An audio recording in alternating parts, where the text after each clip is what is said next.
Thank you very much, Zelda. Thank you, Hendrix Murphy Program.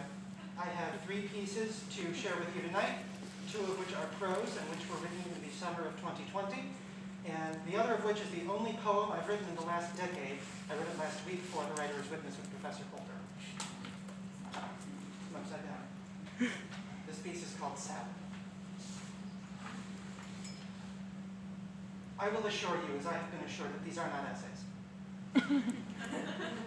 They are prose. I routinely go back and forth on salad as a concept. I don't know if I understand what a salad is exactly meant to be. I don't mean that in the sense of not knowing what goes into it, or not being sure what can go into it, in the sandwich kind of way where it's not clear where one idea stops and another begins. What troubles me about salad is that it seems like nobody is supposed to eat it. Probably the most difficult thing to approach about salad is that it's made of that most famously popular and appealing food group, the raw vegetable. I've connected with a decently large number of people in my life, and I've yet to meet anyone who so voraciously enjoys raw lettuce, carrots, and purple onions. Why must there always be carrots and purple onions? That they'd go out of their way to chop several of them up, throw them in a bowl, and eat the resulting combination. I suppose the alternative would be to only eat the pleasant vegetables that are traditionally present, but that would mean eating just a bowl of lettuce, which is not a salad, but I digress. This combination of vegetables is the classic garden salad, meant as a starter dish or side dish to complement a larger meal. The garden salad is a devious creature in its own way. Raw vegetables are filling, so in eating the garden salad, a diner is meant to then eat less of their main dish, hence the central position of the garden salad in popular concepts of dieting. My problem with the garden salad is that it is unpleasant to eat. It just doesn't taste good. People didn't spend millennia devising recipes, seasonings, and other such cooking methods so people could fill themselves up on a few raw vegetables. This is not my only problem with the garden salad, just the foremost. Second to this is the approach most often taken to resolve the issue of taste being the salad dressing. The salad dressing, nutritionally speaking, defeats the purpose of the garden salad, and the dressings tend to contain a lot of sodium in excess of which is not good for the human body. This isn't even to mention the fact that people tend to eat more of things that they believe are good for them, such as salad.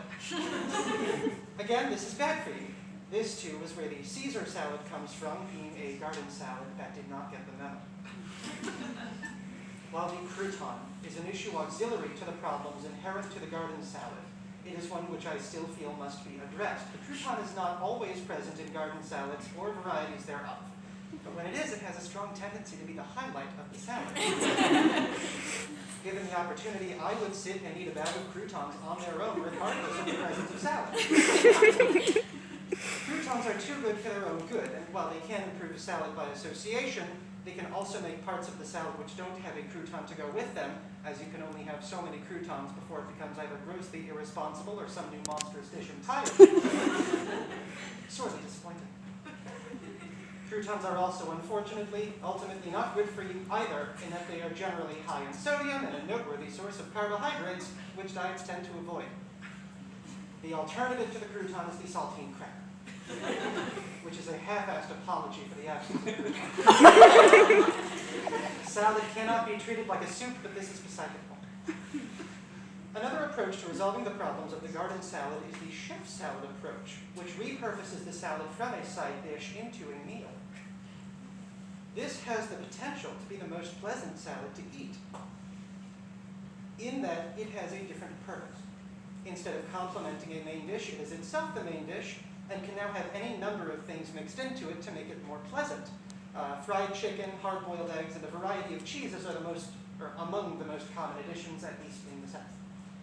The problem with the chef salad is the stigma associated with its status as a salad, which, as we have established, is central to the American concepts of diet and health. It is a dish which contradicts itself and may find a diner faced with accusations and factoids from the people around them.